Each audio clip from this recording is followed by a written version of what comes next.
전 재산 20조 원. 만약 당신에게 이 돈이 있다면 누구에게 물려주시겠습니까? 여기 모나코의 한 재벌이 내 자식에게는 1달러도 주지 않겠다는 충격적인 유언을 남겼습니다. 심지어 그의 자녀들조차 자신의 아버지가 누구인지 평생 모르고 살았다고 하죠. 이름도 얼굴도 없이 모나코를 지배했던 이 유령 재벌은 대체 왜 이런 결정을 내렸으며 그의 20조는 도대체 어디로 향한 것일까요? 모나코 몬테카를로 지구의 한복판에 자리 잡은 거대한 건물들 사이로 매일 아침 검은색 롤스로이스 한 대가 조용히 미끄러져 들어갑니다. 차창은 완전히 가려져 있어 안을 들여다볼 수 없죠. 이 차의 주인에 대해서는 아무도 정확히 알지 못합니다. 단지 그가 이 작은 공국에서 상상할 수 없을 정도의 영향력을 행사한다는 사실만이 속삭여질 뿐입니다. 현지 부동산 중개업자들 사이에서는 그를 고스트 바이어라고 부릅니다. 수십억 달러 규모의 부동산 거래가 성사될 때마다 그의 이름 대신 복잡한 법인명들만 등장하기 때문이죠. 모나코에서 가장 비싼 펜트하우스부터 항구의 프라이빗 선착장까지 그가 소유하지 않은 프리미엄 부동산을 찾기가 더 어려울 정도라고 합니다. 그의 존재를 암시하는 단서들은 곳곳에 흩어져 있습니다. 카지노 드 몬테카를로의 VIP룸에서는 매주 화요일 저녁 특별한 손님을 위해 전체 구역이 비워진다고 하죠.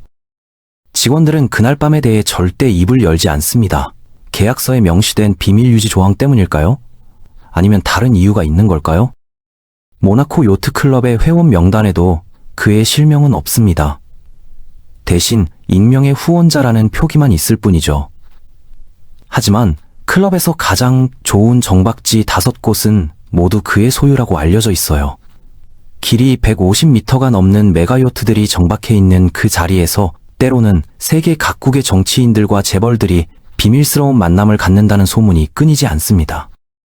흥미롭게도 그의 영향력은 모나코를 훨씬 넘어선다고 여겨져요. 스위스 프라이빗 뱅킹 업계의 한 관계자는 익명을 조건으로 이렇게 말했습니다. 우리는 그를 팬텀 클라이언트라고 부른다. 그의 자산 규모는 추정하기조차 어렵다. 아마도 200억 달러를 넘을 것이다. 하지만 정확한 숫자는 아무도 모르죠. 그의 재산은 전 세계 수십 개국에 걸쳐 수백 개의 법인과 신탁을 통해 분산되어 있기 때문입니다. 그렇다면 이 신비로운 인물은 도대체 어떤 방식으로 이토록 거대한 부를 축적했을까요? 단서는 1980년대 거슬러 올라가네요. 당시 유럽의 통신산업이 급격한 변화를 겪고 있던 시기였죠. 정부 독점이 해체되고 민간 기업들이 시장에 진입하기 시작했을 때 누군가는 이미 그 변화를 예측하고 있었습니다. 벨기에의 한 작은 통신회사가 갑자기 거대한 투자금을 받아 유럽 전역으로 사업을 확장했어요. 투자자의 정체는 베일에 쌓여 있었지만 그 회사는 불과 10년 만에 유럽 최대의 통신 그룹 중 하나로 성장했죠. 1990년대 말 이 회사가 독일의 거대 통신사에 매각될 때 그 거래 금액은 180억 달러에 달했습니다. 비슷한 패턴이 다른 산업에서도 반복되었습니다. 동유럽 공산주의 체제가 붕괴된 직후 체코와 폴란드의 에너지 기업들이 신비로운 투자자로부터 막대한 자금을 지원받았어요. 이들 기업은 모두 해당 국가의 핵심 인프라를 장악했고 나중에 서유럽의 거대 기업들에게 엄청난 프리미엄을 받고 매각되었죠. 그의 투자 철학을 분석한 금융 전문가들은 한 가지 공통점을 발견했습니다. 그는 절대 화려한 기업에 투자하지 않는다는 것이죠. 대신 사람들이 주목하지 않는 기반 산업, 특히 에너지, 통신, 물류 분야에 집중했어요. 마치 경제의 혈관과 신경망을 조용히 장악해 나가는 것 같았습니다. 2000년대 들어서는 더욱 정교한 전략을 구사하기 시작했어요. 직접 투자 대신 복잡한 파생 상품과 구조화 금융을 활용해 위험은 최소화하면서 수익은 극대화하는 방법을 택했죠. 2008년 금융위기 당시 많은 투자자들이 막대한 손실을 입었지만 그는 오히려 자산을 늘렸다고 알려져 있습니다.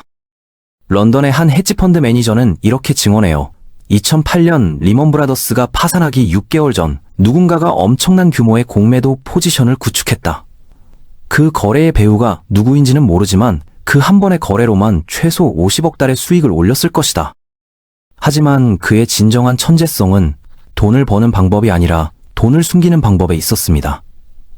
파나마 페이퍼스나 판도라 페이퍼스 같은 대규모 조세 피난처 폭로 사건에서도 그의 이름은 한 번도 등장하지 않았죠. 이는 우연이 아니에요. 그는 기존의 조세 피난처 시스템보다 훨씬 정교한 구조를 구축해 놓았기 때문입니다. 스위스의 한 세무 전문가는 이렇게 설명합니다. 일반적인 부유층들은 케이맨 제도나 버진 아일랜드 같은 유명한 조세 피난처를 이용한다. 하지만 진짜 거물들은 아무도 주목하지 않는 작은 나라들을 활용한다. 리히텐슈타인, 안도라, 산마리노 같은 곳 말이다. 그리고 모나코는 그런 전략의 완벽한 거점이었어요. 모나코 시민권을 얻는 것은 극도로 어렵습니다. 최소 10년간 거주해야 하고 범죄 기록이 전혀 없어야 하며 무엇보다 모나코 정부가 인정할 만한 충분한 자산을 보유해야 하죠. 하지만 일단 시민권을 얻으면 개인 소득세가 전혀 없어요. 상속세도 배우자와 자녀에게는 적용되지 않습니다. 더 중요한 것은 모나코의 은행 비밀보호법이에요. 스위스보다도 엄격한 이 법률은 고객의 정보를 절대 외부에 공개하지 않습니다. 심지어 미국이나 유럽연합의 조세정보 교환 요청도 거부할 수 있는 법적 근거를 제공하죠. 그렇다면 이 신비로운 인물의 일상은 어떨까요? 모나코의 부동산 관계자들이 전하는 이야기를 종합해보면 그는 몬테카를로 언덕 위의 한 저택에 거주하는 것으로 추정됩니다. 그 저택은 1920년대에 건설된 벨 에포크 스타일의 건물로 겉보기에는 그리 화려해 보이지 않아요. 하지만 내부는 완전히 다른 세계입니다. 지하 3층까지 확장된 이 저택에는 온도와 습도가 완벽하게 조절되는 와인 저장고가 있어요. 그곳에는 1945년 로마네 콩티부터 1947년 샤토 디케까지 세계에서 가장 희귀한 와인들이 보관되어 있다고 하죠. 그 와인 컬렉션의 가치만 해도 3천만 달러를 넘는다고 추정됩니다. 저택의 또 다른 특징은 완벽한 보안 시스템이에요. 건물 전체가 전자파 차단 기능을 갖추고 있어 외부에서는 내부의 어떤 전자신호도 감지할 수 없습니다. 지하에는 독립적인 전력 공급 시설과 정수 시설까지 갖춰져 있어 필요하다면 몇 달간도 완전히 외부와 차단된 채 생활할 수 있죠. 그의 하루 일과는 새벽 5시에 시작됩니다. 개인 트레이너와 함께 1시간 동안 운동을 한 후 세계 각지의 금융시장 동향을 분석하는 시간을 가져요. 그는 12국어를 구사한다고 알려져 있으며 각국의 경제 뉴스를 원어로 직접 읽는다고 하죠. 오전 8시부터는 전 세계에 있는 그의 투자관리팀들과 화상회의를 진행합니다. 런던, 뉴욕, 홍콩, 싱가포르에 있는 그의 사람들이 24시간 교대로 시장을 모니터링하고 있어요. 이들은 모두 그의 정체를 모른 채 일하고 있죠. 그들이 아는 것은 오직 암호명과 은행 계좌 번호뿐입니다. 점심시간에는 주로 혼자 식사를 해요. 그의 개인 셰프가 준비한 음식을 저택의 정원에서 지중해를 바라보며 드시죠. 오후에는 독서나 예술품 감상에 시간을 보냅니다. 그의 개인 도서관에는 15세기부터 현재까지의 희귀 서적들이 보관되어 있다고 하는데 그 중에는 레오나르도 다빈치의 미공개 스케치도 포함되어 있다는 소문이 있어요. 저녁에는 가끔 손님을 맞이하기도 합니다. 하지만 그 손님들의 정체는 철저히 비밀에 붙여져요. 모나코의 한 고급 레스토랑 관계자는 이렇게 말합니다. 매월 첫째 주 금요일 저녁 우리 레스토랑 전체가 한 손님을 위해 대관된다. 그날 밤에는 특별한 보안 요원들이 건물 주변을 에워싸고 직원들은 모두 휴대폰을 맡겨야 한다. 그 저녁 식사에는 보통 3실시 4명의 손님이 참석한다고 해요. 그들의 정체는 알 수 없지만 모두 검은색 고급 세단을 타고 와서 선글라스를 끼고 있다고 하죠. 식사는 보통 3시간 정도 지속되며 대화는 주로 영어와 프랑스어로 진행된다고 합니다. 그의 취미 중 하나는 체스예요. 그는 온라인에서 익명으로 체스를 두는데 그의 실력은 그랜드마스터 수준이라고 알려져 있습니다. 러시아의 한 체스 챔피언은 매번 같은 시간에 나타나는 신비로운 상대가 있다. 그의 실력은 정말 대단하다. 하지만 그가 누구인지는 전혀 모르겠다고 말했어요. 또 다른 취미는 클래식 음악 감상입니다. 그의 저택에는 스트라디바리우스 바이올린 2대와 1720년에 제작된 하프시코드가 있다고 해요. 가끔 세계적인 연주자들을 초대해 개인 연주회를 열기도 하는데 연주자들은 모두 거액의 연주료와 함께 엄격한 비밀유지 서약서에 서명해야 합니다. 그런데 이 모든 화려한 생활 뒤에는 놀라운 비밀이 숨어 있어요. 바로 그의 유언장에 관한 이야기입니다.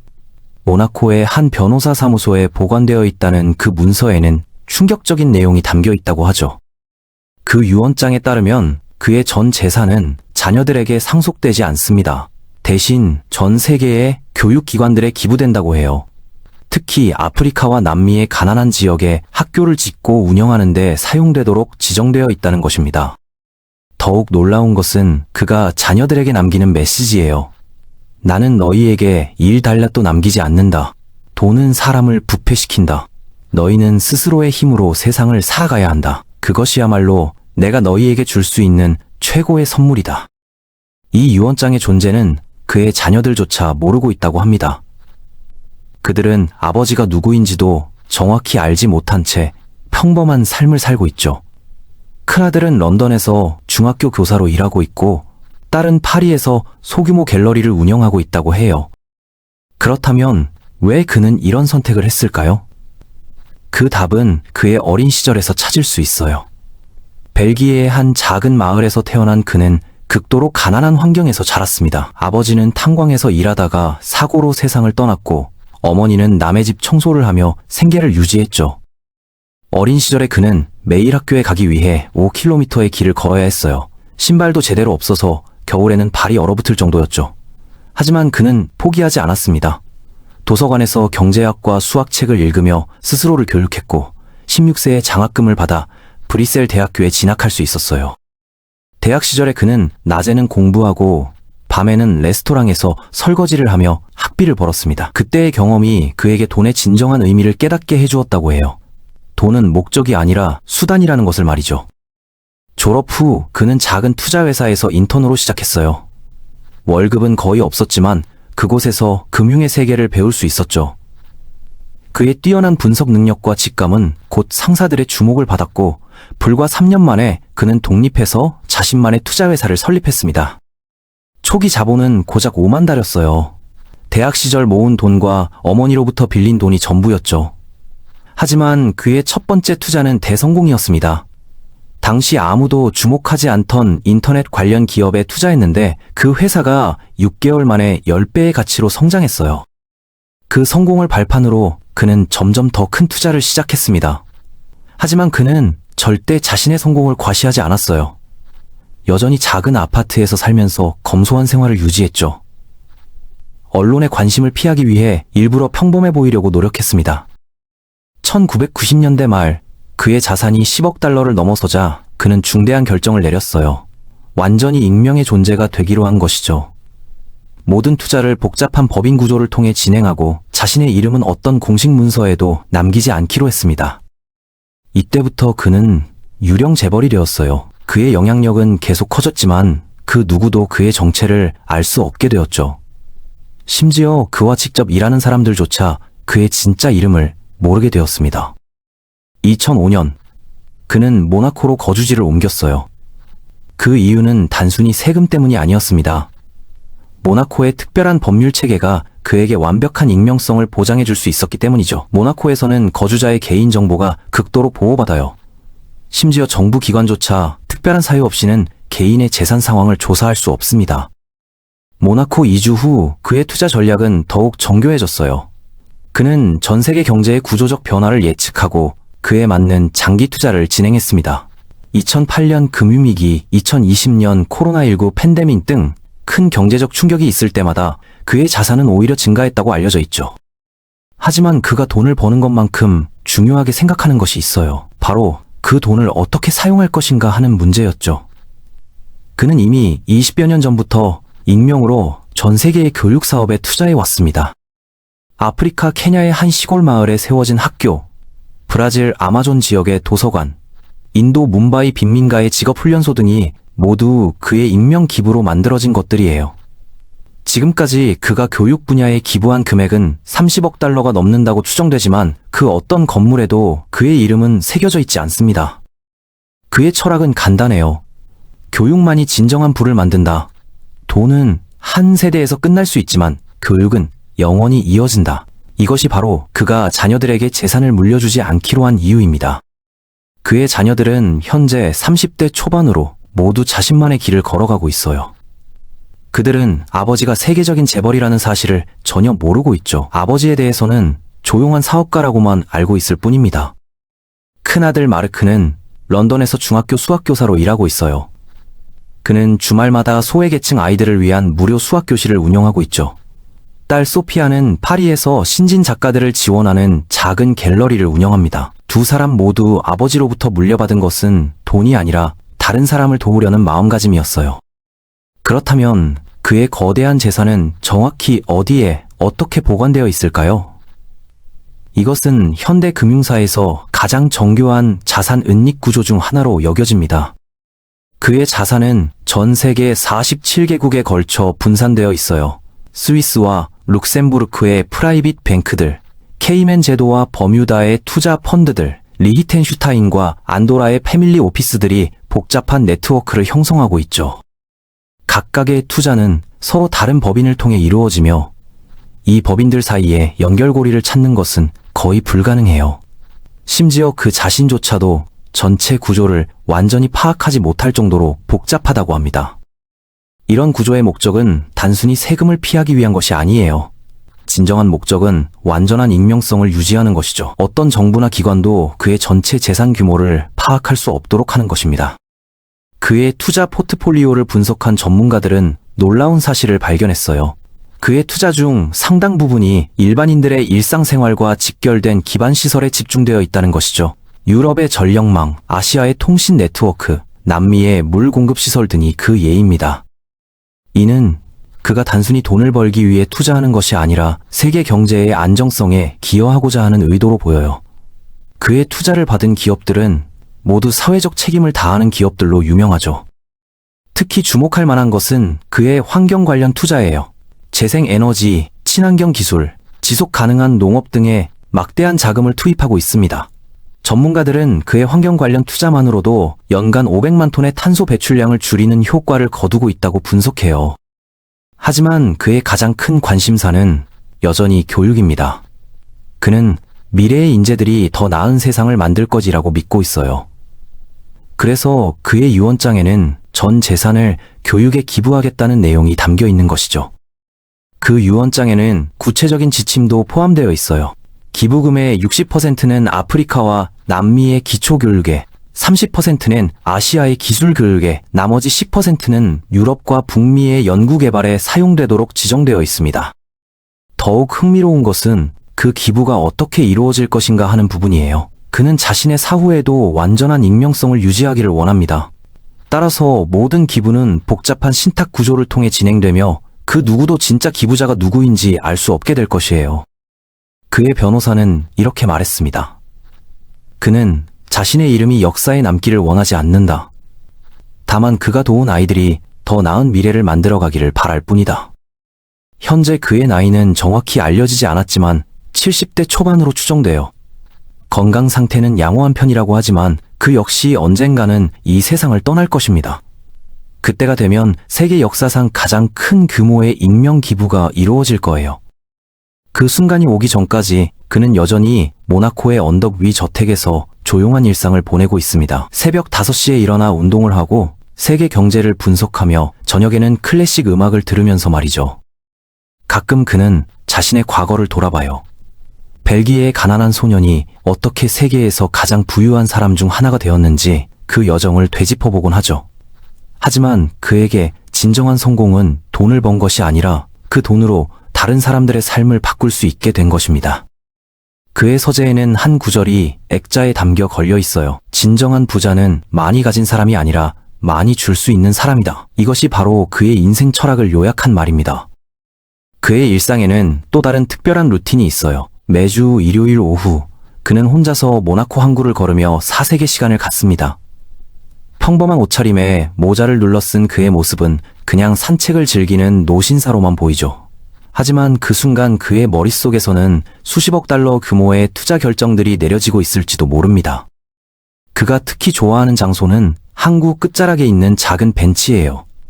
그곳에서 지중해를 바라보며 어린 시절을 떠올리곤 합니다. 벨기에의 회색 하늘 아래에서 꿈꾸던 소년이 이제 세상에서 가장 아름다운 바다를 내려다보고 있다는 사실이 때로는 믿기지 않는다고 해요. 그의 저택에는 특별한 방이 하나 더 있습니다. 바로 기억의 방이라고 불리는 곳이에요. 그곳에는 어머니의 낡은 사진, 대학 시절 받았던 장학금 증서, 첫 번째 투자 성공을 기념해 산 작은 시계 등이 보관되어 있습니다. 아무리 부유해져도 자신의 뿌리를 잊지 않기 위한 그만의 방식이죠. 흥미롭게도 그는 현대 기술에도 상당한 관심을 보이고 있어요. 인공지능과 블록체인 기술에 대한 투자도 꾸준히 늘리고 있습니다. 하지만 그의 투자 기준은 여전히 동일해요. 기술 자체보다는 그 기술이 사회에 미칠 긍정적 영향을 더 중요하게 생각합니다. 최근에는 아프리카의 한 스타트업에 거액을 투자했다고 알려져 있어요. 그 회사는 태양광 에너지를 이용해 깨끗한 물을 공급하는 기술을 개발하고 있습니다. 겉으로는 수익성이 낮아 보이지만 수백만 명의 삶을 바꿀 수 있는 잠재력을 가진 기술이었죠. 그의 투자 철학을 가장 잘 보여주는 사례 중 하나는 남미의 한 교육기술 회사에 대한 투자예요. 이 회사는 인터넷이 없는 지역에서도 사용할 수 있는 디지털 교육 플랫폼을 개발했습니다. 상업적으로는 큰 성공을 거두지 못했지만 수만 명의 아이들이 양질의 교육을 받을 수 있게 되었어요.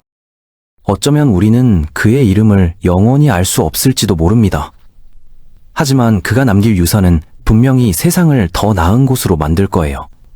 그가 도운 아이들이 자라서 과학자가 되고 의사가 되고 교사가 되어 또 다른 누군가의 삶을 바꿔나갈 테니까요. 이것이 바로 모나코의 유령 재벌이 우리에게 남기는 진정한 메시지일 것입니다. 성공의 진정한 의미는 얼마나 많이 가지느냐가 아니라 그것으로 얼마나 많은 사람들에게 희망을 줄 수 있느냐에 있다는 것 말이죠. 오늘도 모나코의 몬테카를로 거리에는 검은색 롤스로이스가 조용히 지나갑니다. 그 차 안에 앉아있는 사람이 누구인지는 아무도 모르지만 그가 세상에 남기고 있는 발자취는 영원히 기억될 것입니다. 이 놀라운 이야기가 여러분에게도 깊은 인상을 남겼기를 바랍니다. 더 흥미로운 이야기들이 궁금하시다면 좋아요와 구독 부탁드려요. 다음에는 더 놀라운 인물의 이야기로 찾아뵙겠습니다.